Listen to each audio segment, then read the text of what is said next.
What's going on, gamers? I am DBMgamer, and today I have the weekly news roundup and a lot of details that you guys have asked me about the extra live stream that's happening this weekend. So now let's get to the shoutouts. Now my shoutouts is one way that I try to show appreciation back to the awesome community of gamers that have gotten me this far.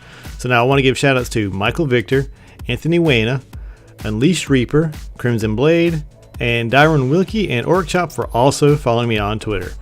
Guys and gals, if you're looking for a shout out and I missed you, all you gotta do is just ask for one. So how many people play Destiny?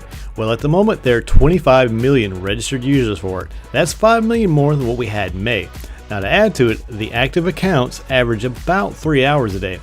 Another surprising statistic is that it is still the most watched video game on Twitch. Now with all of the different types of activities that Destiny has, from its PvE and PvP gameplay, it makes a bit of sense. I mean, the Trials of Osiris started again last weekend, and even I watched my guys KJ Hovey and Manigator a few times while Trials was active. I even appeared on the Resolute Twitch channel on the last day, kinda just by luck. So how popular was the Osiris Trials? Over 820,000 players tried their hand at it. Of that group, only 133,444 got to walk around the lighthouse after an undefeated 9-win streak. Now that's trimmed down from numbers from the previous Trials numbers that were close to around 200,000. So if you get mad that you didn't get to the lighthouse, don't feel bad. Only 16% that tried actually made it there. Now personally, I just had fun and just tried to watch what people were using.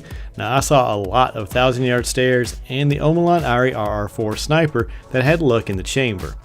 Now I did see more rocket launchers than I expected, though I couldn't count how many opponents I mowed down with my heavy machine gun after luring them into a choke point.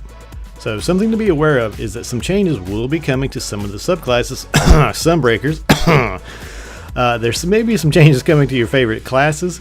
Now I'm sure this won't only be Titans. I mean, I really hope for some tweaks to the Night Stalkers also, like the Quiver coming back, but in comparison to the other classes supers, my favorite Void Bow is just a little underpowered.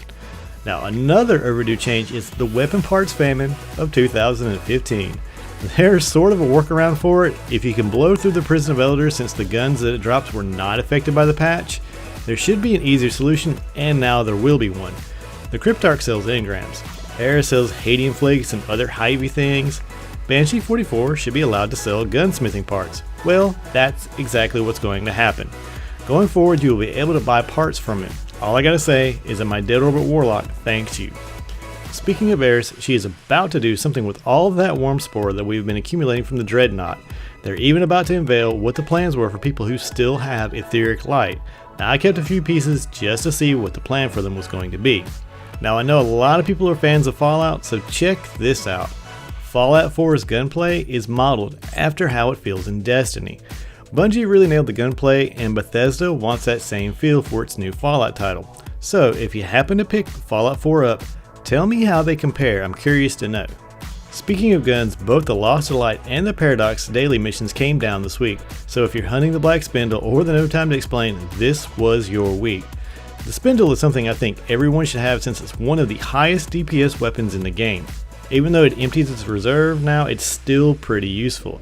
That's something you may know, but did you know there's also a clue to the Black Spindle on the Black Hammer? Now this is something I think Bungie added after the Taken King launched. When you dismantled a Black Hammer, you got a runestone.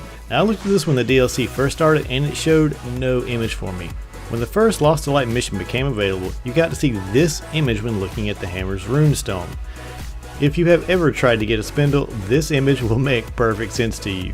One Tomb Husk symbol, and the symbol that's the door lock, followed by 2 Husk symbols, and 2 more door lock symbols. Sneaky, Bungie, sneaky.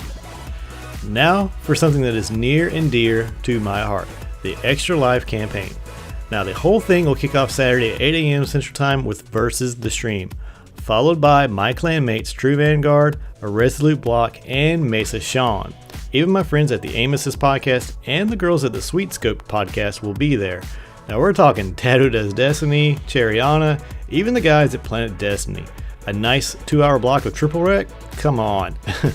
Now something I know my friend SDF River is very proud of, the Guardian 1 podcast that he is a part of will actually close the show. And just like every time I try to show one of these events, expect surprises along the way. Now if you can't make the stream but you still want to donate, I'll leave a link in the description box. I'll even have a link to these awesome shirts if donating and getting a shirt is more your speed. Well guys, I am out of here. If you like this type of content, just hit the like button or leave a comment, or if you just want to see some more, hit that subscribe button. But as always guys, have a good one.